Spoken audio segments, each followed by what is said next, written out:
Ok, bienvenidos, queridos hermanos y amigos, a la sesión número 14.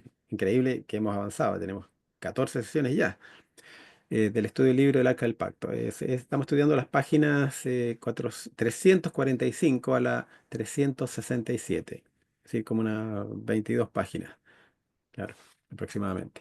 Entonces, o 23 páginas contando la inicial. Entonces, de eso se trata. El estudio ha sido intenso. Hemos tenido muchas actividades especiales. Nos hemos salido de los temas para profundizar en otras áreas. Hemos visto también parte de lo que es el libro El Séptimo Trueno, lo que ha sido muy beneficioso.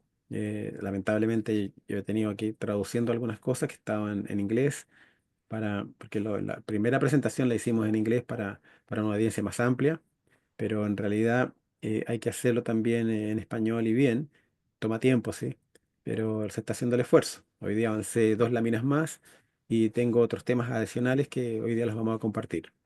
De hecho, para iniciar el tema entonces vamos a compartir una lámina, la lámina que tiene que ver con esto, y creo que estoy logrando masterizar esto que no es fácil. Vamos a ver aquí dónde está la lámina. Aquí. Miguel, ¿tienes música? Parece. Está acá. Compartir. Bienvenidos, bienvenidos. Entonces vamos a iniciar. Aquí está. Entonces, sesión número 14, como dije, estudio del libro Arca del Pacto, páginas 345 a la 367 del libro, para los que lo leyeron. Y este es un repaso y además vamos a profundizar en otros temas relevantes o asociados a este tema tan profundo. Les pido que participen, que puedan ustedes también dar su opinión, hacer preguntas. Incluso son preguntas que a veces creen que puede ser destructiva para la presentación que se está haciendo. No lo consideren como tal, es un aporte. Si no tenemos la respuesta, la buscaremos y la responderemos la próxima semana. A veces hay cosas que son difíciles de madurar y si no la entienden bien, pidan que yo se las vuelva a explicar. No hay problema, ¿cierto? Pero las cosas de Dios son así, son sólidas y no dan cabida a dudas. Entonces tienen que ser muy bien presentadas y muy bien respaldadas. Sigamos entonces. Texto de hoy, el texto que vamos a estudiar hoy, que tiene que ver con lo que leímos en el libro, es este que está aquí, en Primera de Pedro, capítulo 2 versos 7 al 9. Dice, para vosotros, pues, los que creéis en el precioso, pero para los que no creen, la piedra que los edificadores desecharon ha venido a ser la cabeza del ángulo. ¿Quién es la piedra? O la roca, digamos, es Cristo, ¿cierto? Y piedra de tropiezo, Cristo les es piedra de tropiezo. Pero mire lo que dice ahora, y roca que hace caer porque tropiezan, ¿dónde tropiezan? En la palabra. ¿Entiende? Eso es lo que tengan claro, es un tema muy, muy relevante, ¿ya? Entonces, tropiezan en la palabra, ¿ya? Siendo desobedientes, a lo cual fueron también destinados, mas vosotros sois linaje escogido. Aquí nos está hablando a los hijos, a nosotros. Real sacerdocio, nación santa, pueblo adquirido por Dios, para que anunciéis las virtudes de aquel que os llamó de las tinieblas a su luz admirable. ¿Ya? Y de hecho la Biblia dice, ¿se acuerdan que yo leí un texto anteriormente donde dice que los hijos de Dios o los que buscan la verdad, ¿cierto? Caminan hacia la luz admirable, dice. Interesante. Piedra de tropiezo. Eso, grábenselo porque esto lo vamos a ocupar más adelante y lo vamos a repasar. ¿Ya? Sigamos. Ejemplo.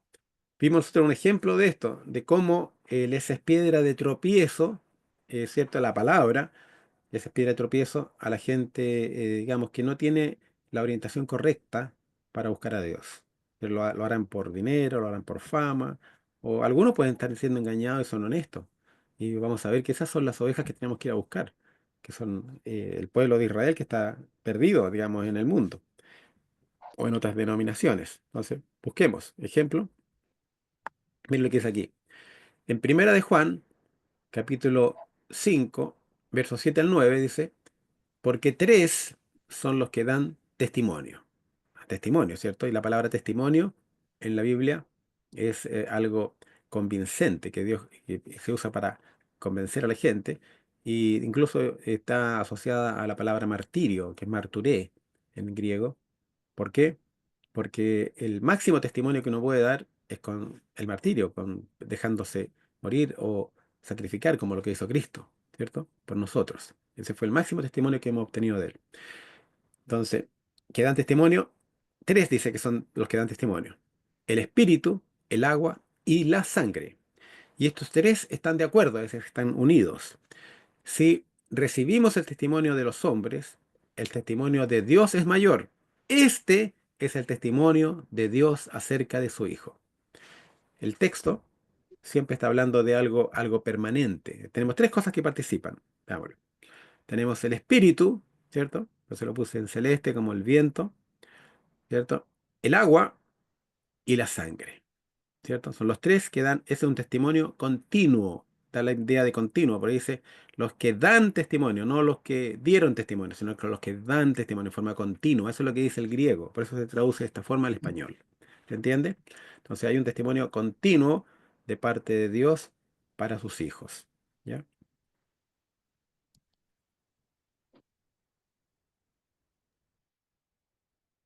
Ok, ok, ahí estamos trabajando. Entonces, ya, sigamos. Siempre debemos tener presente que los anuncios, figuras o símbolos bíblicos o profecías bíblicas deben cumplirse completamente y no a medias. Vimos que el símbolo del maná era un símbolo de Cristo, ¿se acuerdan? Y eso significaba que el maná, que no se podía comer o guardar del día sábado al domingo, entonces significaba que Cristo no podía haber resucitado el domingo, ¿cierto? Porque si no habría visto corrupción. Y decía, la Biblia dice que el cuerpo de Cristo no vería corrupción. Entonces, así como el maná se corrompía para el domingo, él no podía quedar para el domingo. De hecho, no podía quedar hasta la tarde, solamente en la mañana es cuando se probaba, ¿cierto? Y ahí estaba ya corrompido, ¿cierto? O corrupto. Sigamos. Entonces, y deben cumplirse completamente, no a medias. Algunas profecías la gente las interpreta así a medias. Sí, parece que se cumple por acá y tratan de acomodarla, pero no funciona así. Tiene que ser perfecto el cumplimiento. Ejemplo, la interpretación popular de este texto es que el Espíritu Santo involucraría los milagros. De hecho, cuando el Espíritu Santo efectúa algún milagro en la vida de muchos, yo he visto milagros maravillosos que suceden en la iglesia. E incluso, más sucede incluso en la iglesia evangélica, me he notado yo. Iglesia evangélica, yo he sido eh, partícipe de cosas maravillosas como resurrecciones, iglesia evangélica, que no salen los diarios, y dice, pero ¿cómo no salen los diarios? No, porque lamentablemente ellos lo guardan para sí y Dios se preocupa de que sea así. La gente, a veces más pudiente, no tiene acceso a esa información. Dice, oye, pero eso cómo va a ser cierto, eso hubiese salido. Hubo en caso en la iglesia evangélica un señor mayor que estaban velándolo y resucitó, ¿cierto? Se levantó en el féretro. Cuando la gente lo vio, se espantaron, pues, y él dijo, no, no, si no estaba muerto, fui transportado al cielo, dice. Miren, ¿saben ustedes que yo no sé tocar el violín, ¿cierto? Allá me enseñaron, dice, pásame el violín, y se pone a tocar, y vivió como 30 años más tocando el violín.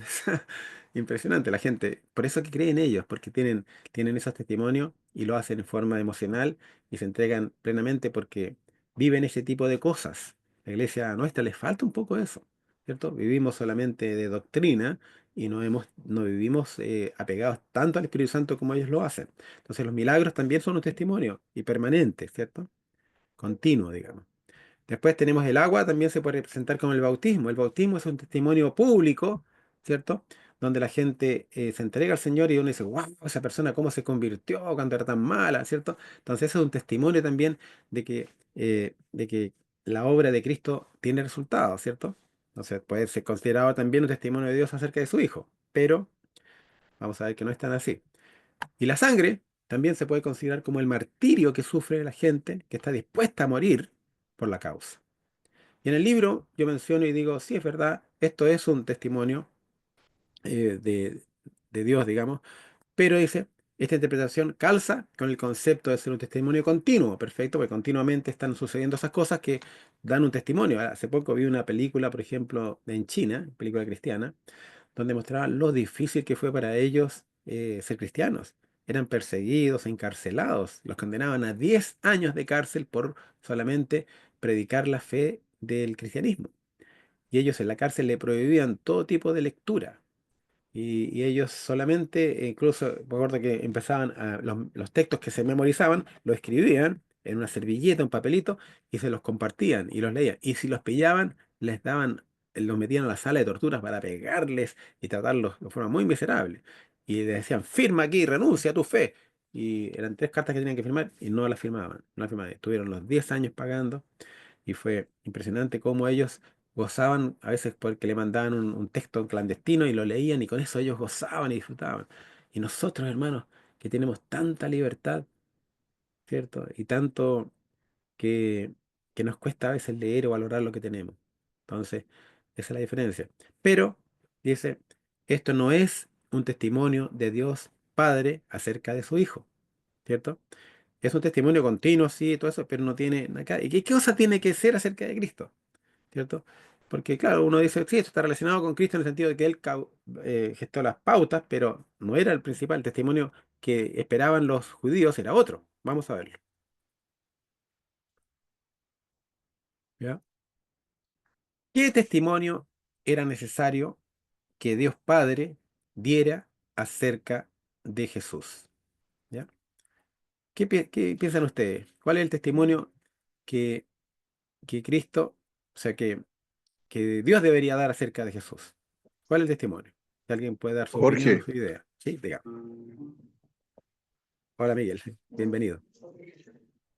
hola, hola, buenas tardes. Disculpa adelante por la música porque estaba recibiendo el sábado. Oye, Ya, yo pienso que uno de los mayores testimonios que certifican y que dan fe de que Cristo es el Hijo de Dios o enviado a la tierra como Salvador, cuando se presenta para el bautismo y le escucha la voz del cielo que dice, este es mi Hijo amado, ya, en quien tengo complacencia.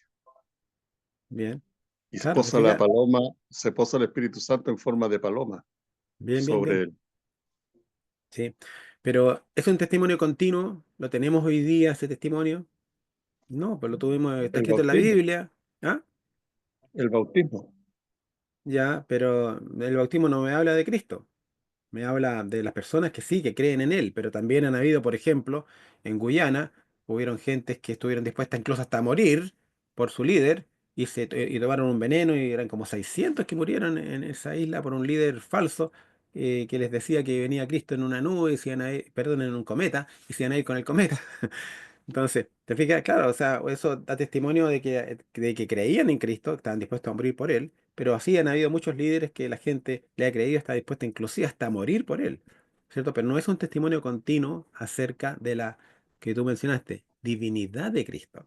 Era una de las cosas que lo ajustaban a Cristo. Veamos, fíjese, el principal dilema de Cristo fue primero que Él creyera, ¿cierto? Porque Él nació como hombre, sin saber, pero cuando con la educación de su madre al ver las escrituras y ver el cumplimiento profético, él fue dándose cuenta que él sí era el Mesías. ¿Entiendes? Lo primero era para creer él y luego demostrar que él era el Hijo de Dios. ¿Cierto? Ese era el dilema que él tenía. Eso no sé si me entiende. ¿Entiendes? Pero ¿podría yo opinar? Claro que sí. Claro que sí, Eh, pues. eh, Bienvenida. Gracias.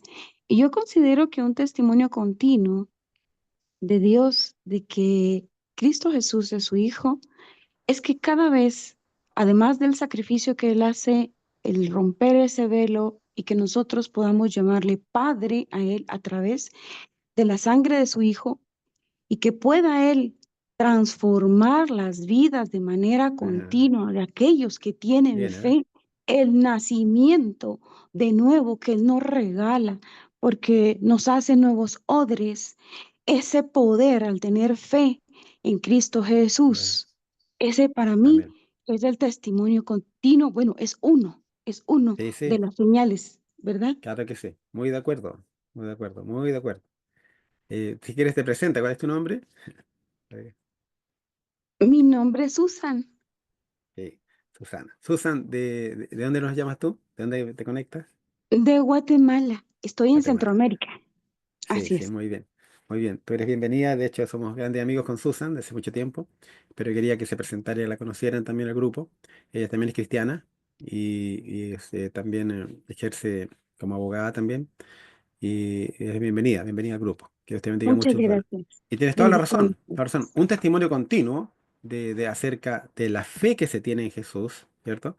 Ese es justamente el testimonio del cambio de vida que uno tiene, que uno expresa. Es algo maravilloso porque los mismos psicólogos a veces dicen es imposible. El otro día me topé con un muchacho, creo que se los contesto, en un bus hacia Santiago y me tocó de compañero de asiento. Iba con un hijito y él le empezó a leer la Biblia. Entonces yo le digo, ¿eres cristiano? Digo. Entonces me dice, sí, ¿cómo no serlo? Si Dios me sacó de las drogas, decía él. Y lo hizo como un milagro, dice, un día para otro. Y me sacó de la dependencia que yo tenía de las drogas. Entonces, eso es un testimonio continuo, ¿cierto? Pero no testifica acerca de lo que dijo Miguel. Él habló de la divinidad de Cristo, ¿cierto? Habían dos cosas que tenía que ver. Veámoslo, que sigue. El principal dilema que él tenía, acuérdense, era los líderes lo acusaban de blasfemar por llamarse hijo de Dios, ¿cierto? Lo acusaban de blasfemia. ¿Cómo tú dices que eres hijo de Dios? Y lo querían apedrear por eso, porque se decía igual a Dios, ¿cierto? También Satanás en tres veces en la tentación lo cuestionó preguntando, si eres tú el hijo de Dios, haz que estas piedras se conviertan en pan, ¿cierto? O lánzate para abajo, o di que esto, etcétera, ¿cierto? Siempre lo cuestionó, porque era el principal dilema que él tenía. Acuérdense que ni siquiera sus hermanos creían en él. Yo creo que la única que creía en él en forma ciega era la mamá, ¿cierto? De José no se habla mucho. Y tercero dice, el pueblo le exigía, si eres el Hijo de Dios, sálvate a ti mismo, sale de la cruz y sálvate, o haces tu milagro, o qué señales muestras tú para demostrar que eres el Hijo de Dios, ¿cierto? Siempre le exigían. Y era el gran dilema que había en él. Bueno, lo primero era que él creyera, eso no hubo duda, ¿cierto? Porque él creyó en la Biblia, creyó en su madre y creyó en las cosas que él empezó a manifestar y a vivir, ¿cierto? Y luego también tenía que demostrar al mundo que sí, él era el Hijo de Dios. Algunos tuvieron esa experiencia, ¿cierto? Pero no fue algo continuo, ¿cierto? No fue en forma continua, no hay un testimonio de Dios continuo acerca de esto. Vamos a ver entonces cómo se cumple. Entonces, ¿qué testimonio es necesario que Dios Padre diera a este dando acerca de su Hijo al mundo? Ahí me equivoqué en la redacción, disculpen. Después lo arreglo esto para la siguiente presentación. Bueno, ¿cuál es el testimonio que era necesario que el padre diera, ¿cierto? Acerca de su hijo al mundo. Eso es ¿cuál es el testimonio? Entonces vamos a ver qué tiene que ver con un testimonio que pruebe Jorge, en forma continua la humanidad y la divinidad de Cristo. ¿Sí? Dígame, Miguel. ¿pueden ser el cumplimiento de las profecías acerca del Mesías? Sí, eso también podría funcionar. Es un Porque testimonio eso es acerca. continuo. Sí, sí, pero no es acerca de Cristo, eso es un testimonio continuo acerca de la perfección de la Biblia, ¿cierto? En cuanto a que la Biblia dice la verdad, porque las profecías que hay en el Antiguo Testamento están cumpliendo todas, ¿cierto? Y eso fue un testimonio para los judíos. Hay un testimonio también de profecías, de fechas acerca de Cristo, también puede funcionar, pero no es algo continuo, ¿cierto? No es algo, eso probaría que la Biblia es la palabra de Dios, ¿sí? De hecho, le tengo un tema que lo demuestro, que se le llama anticipaciones históricas, y al final se concluye que la Biblia es la palabra de Dios, pero falla en el tema continuo, ¿ya? También puede funcionar. Interesante. O sea, hay otras formas quizás que podemos lograr. Sigamos. Aquí, bien, me equivoqué, puse el texto segundo ahí, pero vamos al primero. Veamos otro, el mismo ejemplo dice en Juan 5 7 9 dice, pero sí, este sí que es el testimonio, fíjese. Dice, porque tres son los que dan, ¿qué cosa? Testimonio. El espíritu, el agua y la sangre. Y estos tres están de acuerdo, dice. ¿Ya?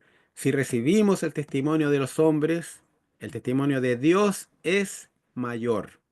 Aquí está el testimonio de Dios. Este dice, es el testimonio de Dios acerca de su Hijo. Fíjese, el texto nos dice que el Espíritu Santo, más un elemento físico que es el agua, más un elemento orgánico, que es la sangre, juntos son un testimonio continuo de Dios Padre con el cual demuestra al mundo la divinidad y humanidad de su Hijo Jesucristo. ¿Cierto? Porque una cosa es que demostrar que Cristo es el Mesías, ¿cierto? Con las profecías se podría demostrar, pero no demuestra su humanidad y tampoco demuestra su divinidad. Demostraría solamente que Él fue el Salvador del mundo, que llegó a la fecha precisa dada, pero no es un testimonio continuo de su divinidad, que era el lo cuestionaban por eso a Cristo, ¿cierto? Siempre fue cuestionado en eso. Demuéstrame que tú eres el Hijo de Dios, ¿cierto? Y algunos después empezaron a dudar de la humanidad de Cristo. Están creo que los arrianos y otras sectas decían, no, que Cristo nunca fue humano, ¿cierto? Sino que siempre fue Dios, ¿ya? Por eso que venció el pecado, todo eso. No, pues, también se tendría que haber algo que pudiera demostrar que Cristo era 100% divino y 100% humano, ¿ya? Porque Él se hizo hombre y para siempre, ¿eh?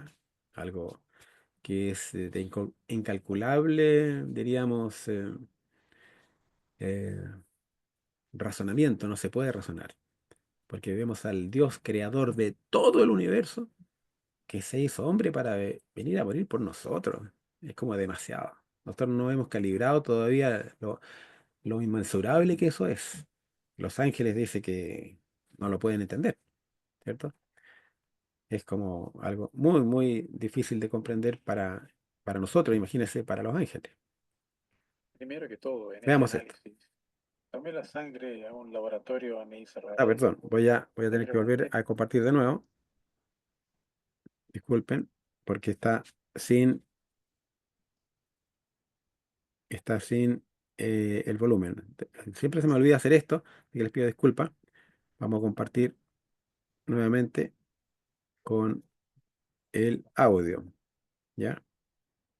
Ahí está. Aquí se va a explicar esto en detalle. Lo hemos visto antes, pero ahora lo vamos a ver en detalle, ¿ya?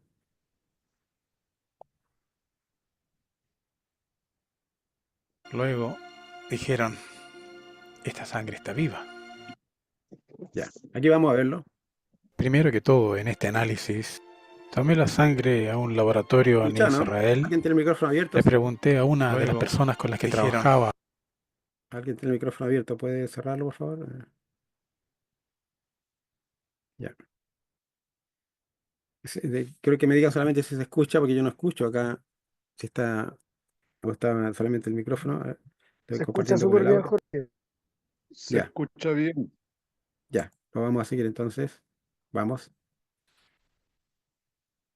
Primero que todo, en este análisis, tomé la sangre a un laboratorio en Israel. Le pregunté a una de las personas con las que trabajaba antigüedades dónde hay un buen laboratorio que haga trabajo confiable y dijeron tal y tal, tal y tal. La tomé. Solo dije, por favor, examinen esta sangre y díganme lo que me puedan decir al respecto, ¿de acuerdo? Dijeron, pues mira, vamos a reconstituirla. Vamos a ponerla en solución salina normal y mantener la temperatura corporal por 72 horas con agitación suave. Luego dijeron, esta sangre está viva. Entonces preguntaron, ¿de quién es esta sangre?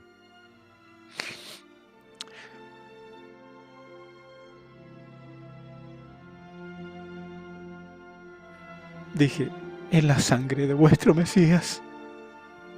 Y créanme que la vida de estos hombres cambió. ¿No se entiende? En el fondo, tenemos aquí una evidencia científica. Es una evidencia que no se puede negar. Totalmente científica.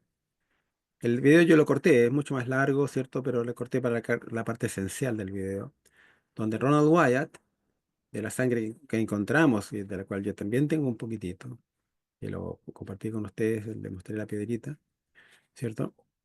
Tenemos que el Espíritu Santo, ¿cierto?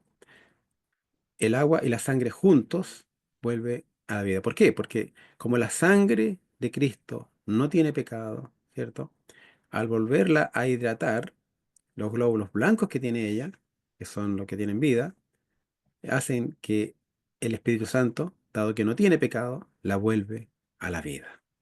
Esa es la acción. Eso es lo que está ahí como demostración increíble. Y además que la sangre demuestra ser humana, 100% humana, no le falta ni un cromosoma, Y tampoco le sobran los cromosomas redundantes, no los tiene los redundantes. Por eso tiene 24 cromosomas, un símbolo interesante, porque se acuerdan los 24 ancianos, los 12 apóstoles más los 12 patriarcas serían 24 también. Entonces, todo ese tipo de cosas tienen una explicación importante. Y Cristo justamente tenía 24 cromosomas, ¿ya? Entonces, veamos eso ahora en detalle acá.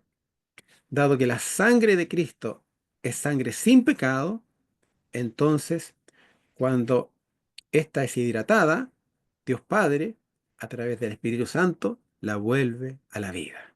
¿Se entiende? Entonces, ¿qué es esto? Este es el testimonio continuo que da el Padre acerca de la humanidad y divinidad de su Hijo. Es el único testimonio que yo he encontrado que cumple a cabalidad lo que se había profetizado. ¿Entiendes? Uno puede decir, claro, el bautismo, todo eso, la presencia, las profecías, todo eso, pero no cumple con esta característica que se demuestre las dos cosas que eran el gran cuestionamiento que Cristo tuvo en toda su vida. ¿Eres verdaderamente el Hijo de Dios? Que ni siquiera sus hermanos creían, sino que lo consideran a lo mejor un tonto porque mira, están dándole la comida a los pobres y no tenemos que comer. Entonces, claro, y siempre pasa. De hecho, tú conviértete a Dios y haz la obra de Dios y te vas a dar cuenta cómo te van a empezar a perseguir incluso tus mejores amigos o parientes, ¿cierto? O tu iglesia, que es lo más terrible que uno vive, ¿cierto? Pero pasa. ¿Cierto? Este es el testimonio continuo que da el Padre acerca de la humanidad, ¿cierto? Y de la divinidad de su Hijo, porque tenemos sangre de Cristo que ha sido testeada en Israel y va a ser testeada nuevamente en muchos lugares del mundo, donde continuamente se puede hacer y se va a demostrar que la sangre de Cristo tiene propiedades de inmortalidad. Primero, que sangre humana se puede probar por los 24 cromosomas que tiene y por el genoma humano. Y también se puede demostrar la divinidad porque es la única sangre en todo el universo que conocemos que vuelve a la vida. ¿Por qué? Porque es sangre sin pecado y preciosa de nuestro Señor. De hecho, cuando yo les presenté el tema, incluso les puse la música de los heraldos del rey, de los heraldos del rey cuando cantan y dicen ellos, hablan de esta sangre preciosa que sube por las montañas, ¿cierto? Y baja por los collados, ¿cierto? Y que inunda todo mi ser y que nos da vida, etcétera. ¿Cómo se cantaron a esto sin saber en realidad sobre esta evidencia? Ahora que la conocemos con mayor razón, ¿cierto? Es algo demasiado poderoso, hermano, demasiado potente y que Dios ha puesto en las manos de gente humilde, como nosotros, ¿cierto? Y como lo hizo con Ron Wyatt, la persona que está ahí que lamentablemente murió. Dios ha usado a muchos de sus hijos y antes que venga la fama, ¿cierto? Ellos ya se los lleva con esa humildad para que ellos no puedan, ¿cierto?, envanecerse o ser desafiados. A veces uno es enfrentado en forma grosera y uno pierde el genio. Entonces, es preferible irse mejor tranquilo cuando Dios sabe que quizás no vamos a poder enfrentar las situaciones. A mí me ha pasado que uno pierde la compostura a veces porque está cansado de tanta oposición o tanto ataque, ¿cierto? Sigamos. Hablemos de temas afines ahora que están relacionados con el libro, ¿ya? Primer tema que vamos a tratar tiene que ver con los tipos y los antitipos que se habla en el libro. Y se presenta, por ejemplo, el asunto del santuario, que tenemos que hay un santuario en la Biblia. Se habla de dos santuarios, ¿cierto? Voy a dejar de compartir esto para profundizar el tema. ¿Ya? Tenemos dos santuarios. Uno que era el original, que estaba en el cielo, ¿se acuerda? Que fue creado por Dios, no se sabe, no tiene origen, ¿cierto? Y el libro de Hebreos menciona eso, que es un santuario que fue hecho con algún propósito noble, como el lugar donde Dios habita, pero que tenía una distribución especial y que algo quería bosquejarse. Y ese santuario se le pidió a Moisés que lo hiciera en la tierra y se le mandó un modelo, que era la copia del modelo del cielo para que él, en base a ese modelo, edificara el santuario. Y tenía los mismos instrumentos, ¿cierto? Y él los edificó. Y se demoró alrededor de 6 meses en construir ese santuario. Y él tenía el propósito, obviamente, que lo que bosquejaba era el plan de salvación de Dios para la humanidad. Es decir, wow, el plan estaba previsto desde la eternidad entonces, de cómo salvar, ¿cierto? Al hombre o a cualquier ser que hubiese caído en pecado o en error. Había un plan dispuesto. Y en que involucraba obviamente el sacrificio de un cordero. Y que están los 10 mandamientos en la parte principal. Fíjese que el santuario fue hecho para cobijar los implementos más sagrados y el lugar santísimo para cobijar lo más sagrado, que era el arca de la alianza. Y dentro del arca de la alianza está un cofre, ¿cierto? Que tiene los 10 mandamientos. Entonces, ¿qué es lo más sagrado que hay? Son los 10 mandamientos. Y todo esto era un tipo, ¿cierto? De un antitipo que Dios tiene en el cielo. El antitipo significa el original o el boceto que se hizo primero, ¿cierto? No, no primero, el que verdaderamente tiene el significado real, digamos, ¿ya? Y el tipo es solamente una copia de algo que fue real, ¿cierto? Es como una Y imagen lo, de algo real. Ejemplo, yo soy un antitipo y el tipo podría ser un cuadro mío, ¿cierto? Un dibujo mío o podría ser mi espejo, el espejo donde yo me veo. Ese es el antitipo. Hay muchos antitipos, ¿cierto? Pero yo soy el tipo. ¿Sí? ¿Una pregunta, Miguel? sí, te decía que el primero sería el original, Claro. y el otro es la copia. Sí, pero no necesariamente en ese contexto. Tipo y antitipo tienen otra acepción, que significa el de uso real y el de uso imaginario o simbólico.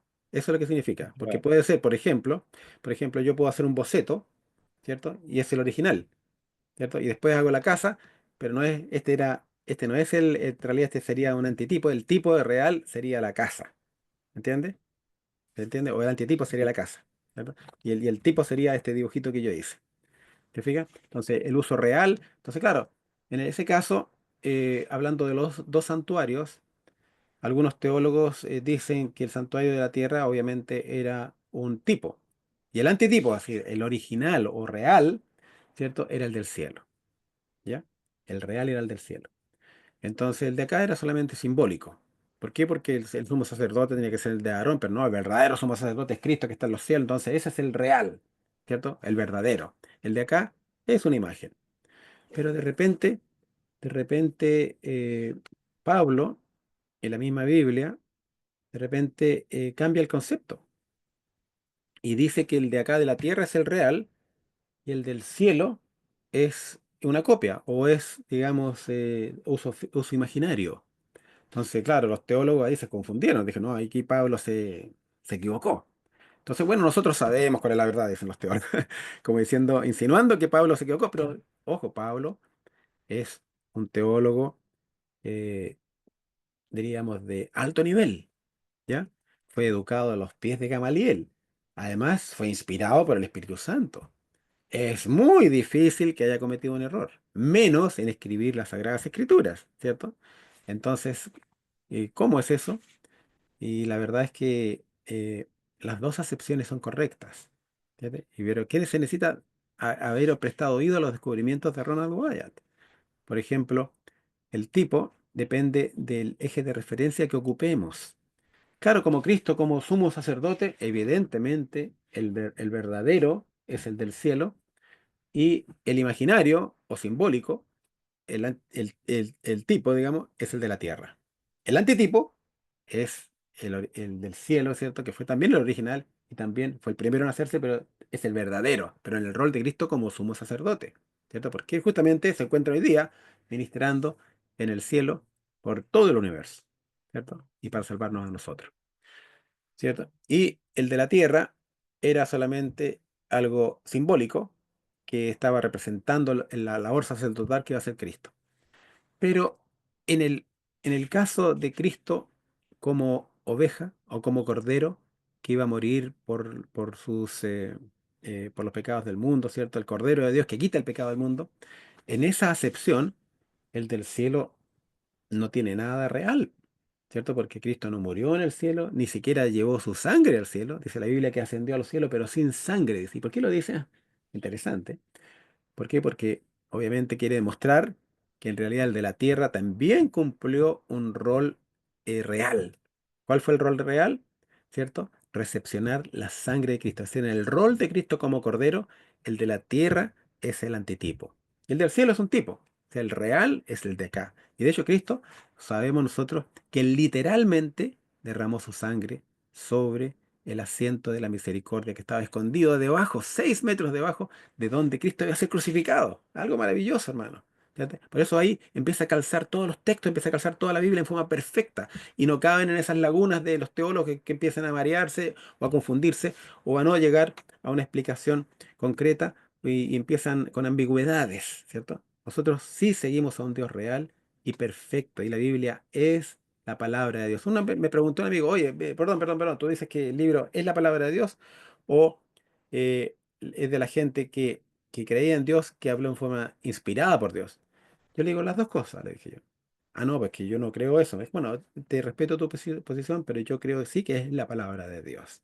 Además que Dios habló en forma inspirada, ¿cierto? A los seres, pero que también el propósito de Dios de permitir ciertas supuestas errores es para desarrollar tu intelecto y poder descubrir que en realidad la palabra, la Biblia, sí es en esencia la palabra de Dios. Entonces yo le dije, y ahí le dije, podríamos entrar a la discusión y tratar el tema, pero no era el momento. Entonces sigamos, vamos a compartir. Entonces, se dan cuenta, hay una diferencia notable, incluso que cometen incluso adventistas. Pues vamos a compartir la pantalla entonces para seguir.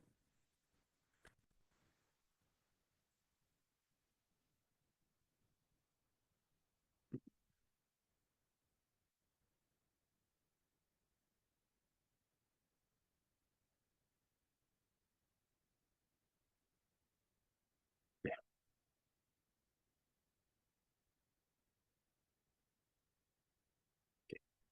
Entonces tenemos tipos y antitipos, ¿cierto? Y bueno que conversemos sobre eso porque nos damos cuenta que en la Biblia hay varias cosas de esas que les digo cometen error. Ahora, ¿por qué el arca ha sido encontrada? ¿Por qué hoy? ¿Por qué en estos momentos el arca ha sido encontrada? ¿Alguien tiene alguna idea de por qué esto puede haber sucedido? ¿Alguien puede sugerirlo? ¿El arca del pacto o el arca de Noé? Estamos hablando del arca del pacto, hermano.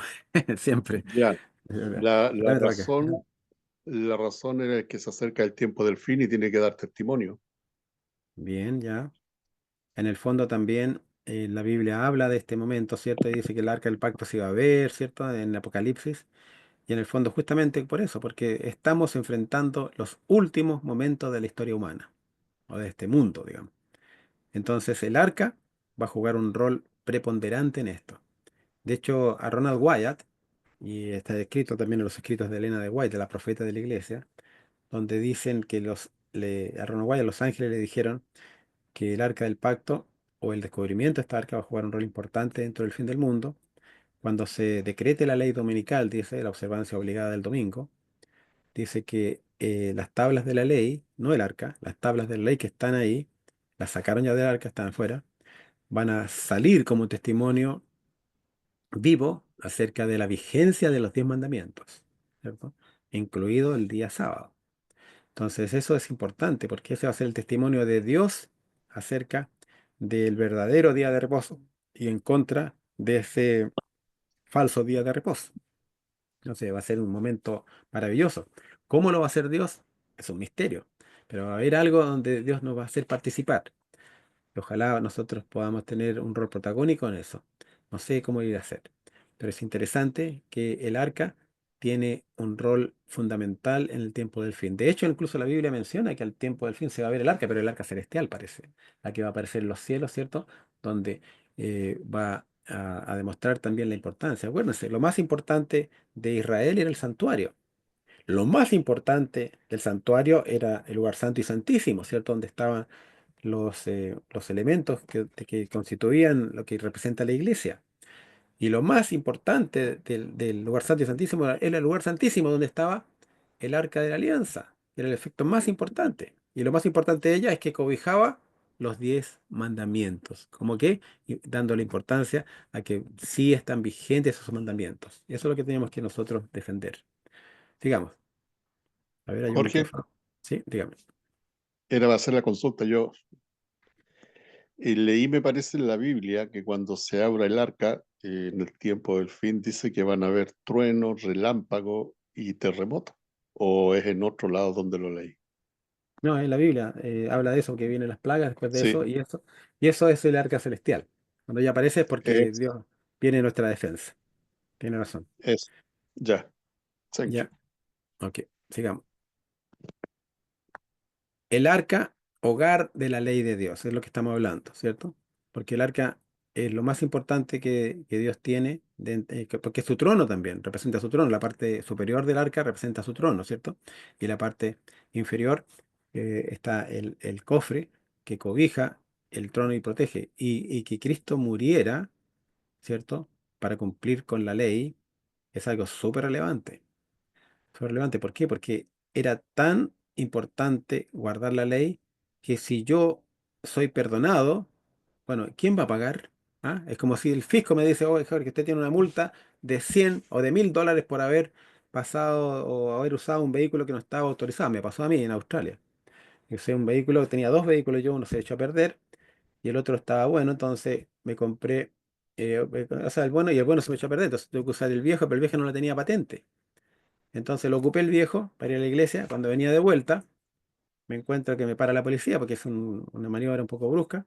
Me paró la policía y yo me puse amable con ellos, les pasé mis documentos, ¿cierto? Les regalé incluso un folleto de la iglesia. Les dije, mira, lo que pasa es que tenía que ir a la iglesia, le dije yo, no podía faltar. Entonces por eso que tuve que usar el auto. A ver, ellos verifican las cosas, ¿eh? Me revisaron, sí, tiene dos autos, perfecto, uno, ya y, y me multaron, me dijeron que vaya al juez. No sé, ellos le pusieron comentarios, parece, al parte, porque cuando llego al juez me llaman de los primeros. Nunca me había pasado eso, me llaman de los primeros y me dice, dígame, ¿cuáles son sus descargos? Le digo, mire, lo que pasa es que no tengo el dinero para pagar, son $1000. Le dije, mucha plata, le dije. Entonces me dije, ¿cuánto puede pagar? Me dijo. Yo no sabía qué decirle, po. Entonces me dijo, ¿estará bien? Creo que me dijo $50, algo así. ¿Estará bien $50? Claro, le dije yo. Yo pagué inmediato. Entonces, claro, porque quizás porque verificaron todo y era verdad lo que yo les decía. Y como me porté amable con ellos y además les di el mensaje, me premiaron de esa forma. Entonces, claro, dije, ¿pero quién paga la diferencia? Si no la pagué yo, la tiene que pagar el fisco, ¿cierto? Entonces, claro, va el pueblo. Entonces, en este caso, ¿quién paga por los pecados míos? ¿Cierto? Los tuvo que pagar Cristo. Ahora me perdona, porque demostró o pudo percibir que había verdadero arrepentimiento de mi parte, ¿cierto? Porque no se puede perdonar si no hay arrepentimiento genuino. Entonces Dios sabe que hubo arrepentimiento genuino, me va a perdonar, ¿cierto? Pero ¿quién va a pagar esos pecados? Cristo. Por eso que Cristo vino a morir por nosotros, ¿cierto? Para poder perdonarnos. Y es tan importante la ley que Cristo tuvo que morir por cumplir esa ley.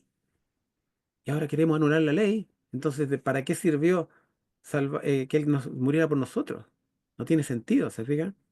¿Y nos salvó para qué? ¿Para que sigamos quebrantando la ley? No, para que la guardemos de corazón ahora, ¿cierto? Por eso que dice que las tablas de piedra que están ahí van a ser grabadas, las letras, lo que se escribió en esas tablas van a ser grabadas en nuestros corazones, ¿cierto? Y por eso cuando Cristo resucita a los santos, estos fueron los verdaderamente creados a la imagen de Dios, la tercera creación. Eso ya hablo, la última semana es la tercera creación, ¿se acuerdan? La tercera creación, y justamente el viernes fueron resucitados. Y el viernes había sido creado Adán y Eva. Entonces el viernes fueron creados, pero estos sí que surgieron a la imagen y semejanza del Creador. Y ellos son los que van a estar con Cristo, están en su presencia para siempre. ¿Entiendes? Y lo dice Osea, ¿se acuerdan? Vamos a continuar entonces. ¿Cuáles son las características del pueblo de Dios? ¿Alguien se acuerda de las características que tiene que tener el pueblo de Dios? ¿Ya? ¿Alguien quiere comentar sobre eso?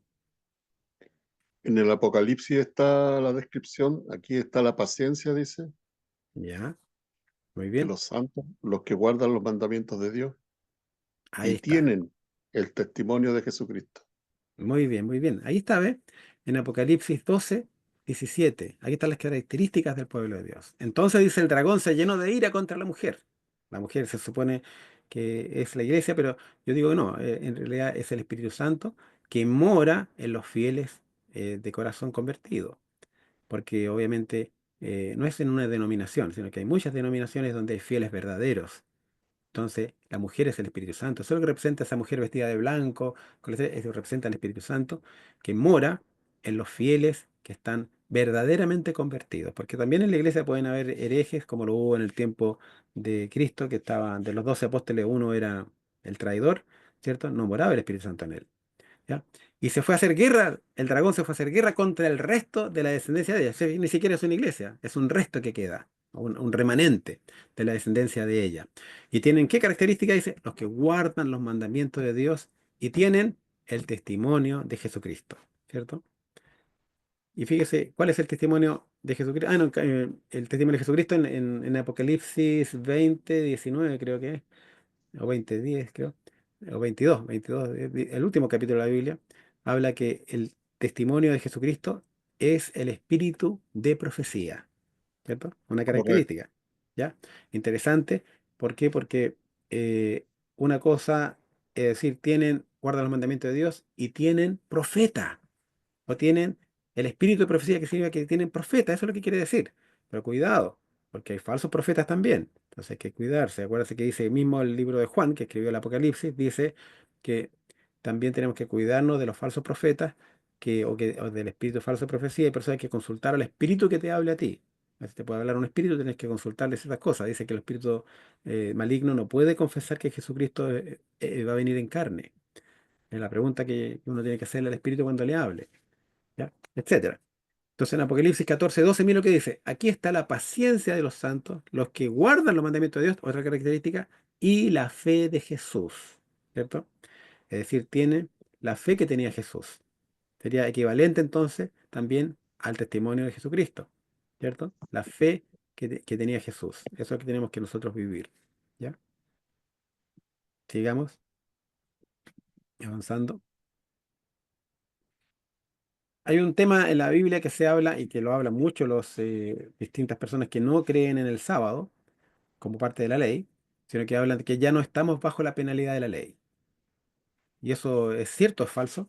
¿Estamos bajo la penalidad de la ley o no? La verdad es que es Eh, cierto, ¿cierto? ¿Qué piensa usted, Miguel? ¿Es Mira, yo he falso? conversado con cristianos, con evangélicos y hemos tenido un debate fuerte Ya, y él dice que el Señor clavó los mandamientos en la cruz y terminó con el pacto. Pero ellos no ya, entienden que cuando habla de terminar el pacto, habla del primer pacto que hizo Dios con ellos y que quedó ya, nulo porque el pueblo de Israel no cumplió su parte. Entonces, claro, para que pudieran ser salvos, trajo otro pacto, ya, que era el derramamiento de la sangre de Cristo, que iba a anular el primer pacto que habían hecho ellos en presencia, sin pensar, como tú dijiste, que hicieron votos y cumplieron y dijeron lo que Él nos diga vamos a hacer. ya, Para anular ese pacto es que nace este otro. ok. Pero ellos están confundidos, dicen que el pacto que eliminó es la ley. Sí. No, la verdad es que hay varios errores ahí. Yo lo presenté en el tema en una de las clases anteriores, ¿te acuerdas? Las clases Sí, anteriores sí. donde mostraba yo que en realidad no es la ley la que fue clavada en la cruz, sino que la palabra correcta no es eh, la ley, sino que la palabra correcta dice un registro, el registro de los pecados nuestros. Eso es lo que fue clavado en la cruz como pagado, ¿entiendes? Eso es lo que dice la Biblia y la palabra que se ocupa es Sherograifón, que significa justamente un registro de deuda, ¿cierto? El registro de deuda que tenemos nosotros fue clavado en la cruz como saldado, pagado. Cristo lo pagó. Por eso que ya no estamos bajo la penalidad de la ley. No tenemos ley ahora que nos condene. ¿Por qué? Porque Cristo pagó ya por todos los pecados nuestros. Pero siempre y cuando nosotros tomemos su naturaleza y dejemos de pecar. Porque si seguimos pecando, significa que no hemos aceptado la libertad que nos dio la ley, que nos dio Dios, que te fijas, no hemos aceptado la gratitud. Es como decir, "Oh, señor, aquí está el documento que usted lo exonera de toda culpa, ¿cierto? Pero deje de pecar, po, ¿cierto? Ya aquí, porque si no va a tener que seguir firmando documentos y eso es lo que hace uno, ¿cierto? Que seguimos firmando documentos, ¿cierto? De perdón, ¿verdad? Porque seguimos pecando, pero tiene que llegar el momento donde tú tienes que dejar de pecar. Tú tienes para eso tiene que invadir Cristo tu naturaleza.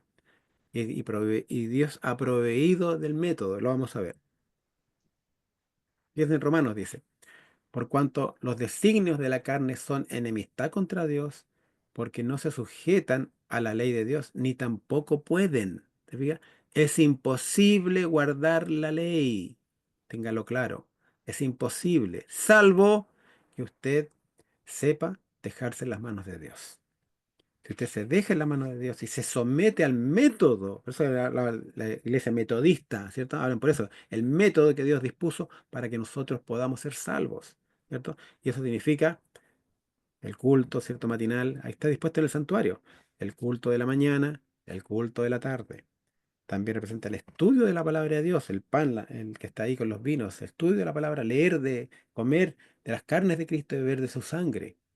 La testificación que está en la menorá, está en el candelabro de los 7 candeleros. Y vamos a ver después que Dios no quiere que seamos santos solamente, sino que quiere que seamos santísimos como si nunca hubiésemos pecado. Y por eso que nos hace pasar al lugar santísimo para que aceptemos, ¿cierto? Que Cristo intervenga en nuestra vida en forma plena, con su sangre derramada, para que podamos guardar los mandamientos, ya no por nuestra propia carnalidad, sino que seamos ahora seres espirituales, donde Dios está orando por nosotros y Él nos mantiene libres de pecado y tentación.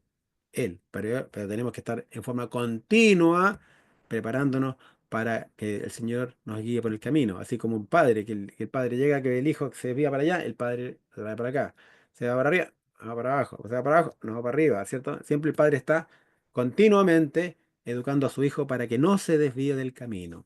Así lo mismo lo hace Dios, pero uno tiene que dejarse eh, llegar a ser hijo de Dios para ser que Él sea tu padre y te guíe, ¿cierto? Y dejarte ser dócil para que Él te vaya guiando y te diga, no, para allá no, me hijito, para acá no, ¿cierto? Y vamos andando y Él se preocupa de esos detalles. No sé si se entiende. Entonces la cosa es muy sencilla. Eso es lo que es justificación por la fe. Justificación por la fe es creer que yo tengo solamente que acudir a Él y pedirle y Él hace el resto. Lo que yo no puedo hacer, lo que las tentaciones que no puedo superar, Él las puede superar por mí. Pero tenemos que someternos a Él. Jorge, Entonces, eso es lo que se llama el pacto de gracia. ¿Sí? Dígame. y las leyes que quedaron abolidas definitivamente fueron las leyes ceremoniales. Claro que sí. Es que no es que quedaron Eso abolidas, sino que, sino que lo que pasa es quedaron obsoletas. que eso, obsoletas porque Cristo las cumplió, ¿cierto? Pero hay unas de Correcto, ya ellas sé. pero hay algunas de ellas que no se han cumplido, ¿entiendes? Y que quizás deberíamos No, pues, guardarlas. ¿Sí? correcto, Por correcto. ejemplo, todavía no vamos al cielo, todavía no está el día del juicio, entonces deberíamos a lo mejor guardar el Yom Kippur, a lo mejor deberíamos guardar la fiesta de las cabañas, ¿cierto? De hecho, en Estados Unidos se guarda lo que se llama el camp meeting, se van, los hermanos salen, ¿cierto? Y hacen una especie de festividad donde se reúnen en cabañas o en lugares especiales, donde hacen seminarios y situaciones especiales. Y es muy lindo porque ahí uno se junta con personas de otras iglesias y alternan y uno descubre, incluso hay jóvenes que descubren ahí a la novia porque no veían una niña de otra iglesia y ven, oh, esa niña me gustó y ahí se conocen y se enamoran. Entonces, mucho de ese tipo de situaciones. Y es bonito practicar esas cosas donde se mezcla el pueblo de Dios de distintas partes del país o también en distintas partes del mundo, como sucede en los congresos. Entonces, súper bueno practicar algunas festividades que están ahí también programadas. Entonces ese es el pacto de gracia, como le digo yo, hay un pacto. ¿Qué significa? Que el Señor ha pactado, por eso se llama el arca del pacto. ¿Cuál es el pacto? Es la ley, los 10 mandamientos. Es decir, cuando yo quebranté el pacto, le fui infiel a mi pareja, ¿cierto? Y quebranté el pacto matrimonial que teníamos, ¿cierto? Yo no puedo volver a ella y decirle ahora, ya, ahora me arrepentí, quiero volver contigo. Ya, perfecto, te recibo. Ya, pero me aceptas con mi amante para... Si me perdonaste, ahora me aceptas con mi amante. No, pues, ¿cierto? Renovamos el pacto y el mismo de antes, ¿cierto? Deja a tu amante y vuélvete conmigo y vuelve a ser fiel. Eso es lo que le pide ella, ¿cierto? No lo va a aceptar con su amante. Entonces lo mismo pasa con Dios. Uno es el que falló. Uno es el que se apartó y vuelve ahora arrepentido, ¿cierto? ¿A qué? ¿Cierto? Como el hijo pródigo, vuelve arrepentido, ¿cierto? A ser un mendigo, y Dios te eleva de nuevo al cargo, ¿cierto? Y te dice, pero ahora obviamente vas a ser un hijo respetuoso, un hijo obediente, y vas a respetar a tu padre. Y no vas a hacer de nuevo lo mismo. Sí, sí, papá, entendí el mensaje. ¿Entiendes? Es lo mismo que espera Dios de ti, de uno. ¿Verdad? De nuevo hay un micrófono abierto, parece que vamos a revisar. Hay alguien que tiene siempre el micrófono abierto. Aquí lo cerramos. Entonces, el pacto de gracia, ¿cierto? Sigamos. Vamos a ver un video que preparé yo, donde nos habla de el, la, lo que se encontró en el santuario.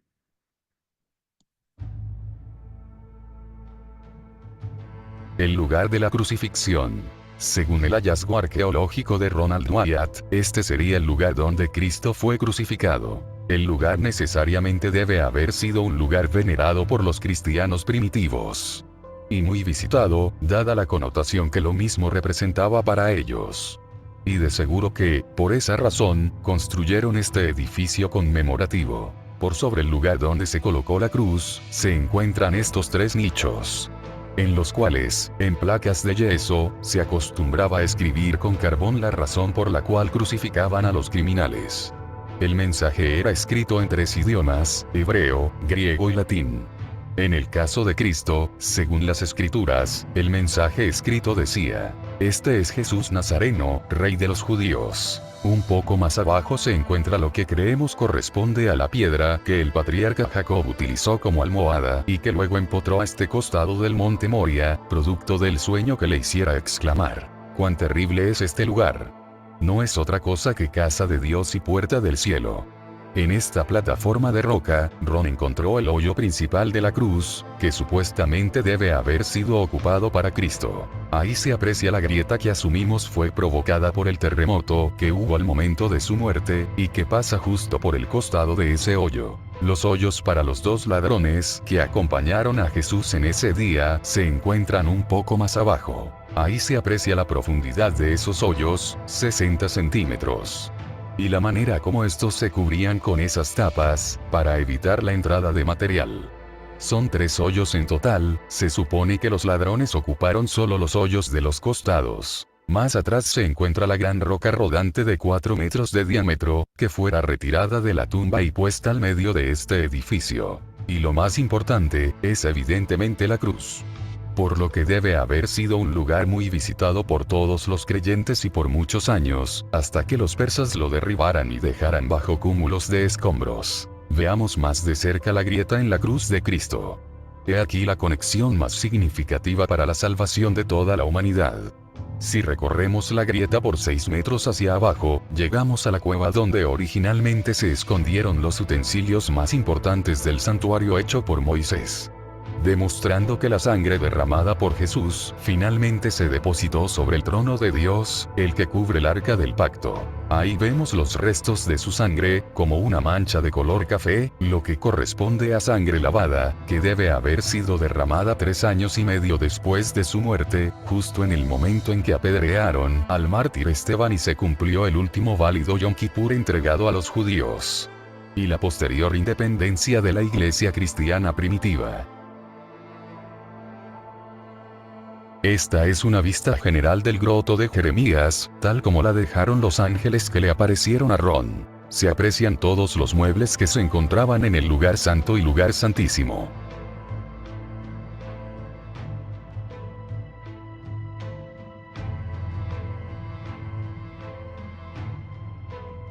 Aquí está la mesa de los panes de la proposición, con sus 12 panes y jarrones de vino, que representan nuestro alimento espiritual, la carne y sangre de Cristo.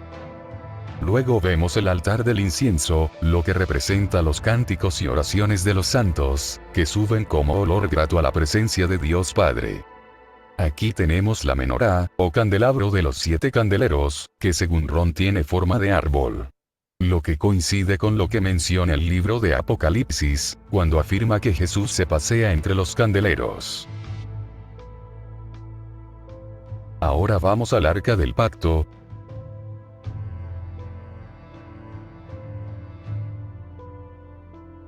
donde se manifestaba la presencia de Dios en su santa Shekinah.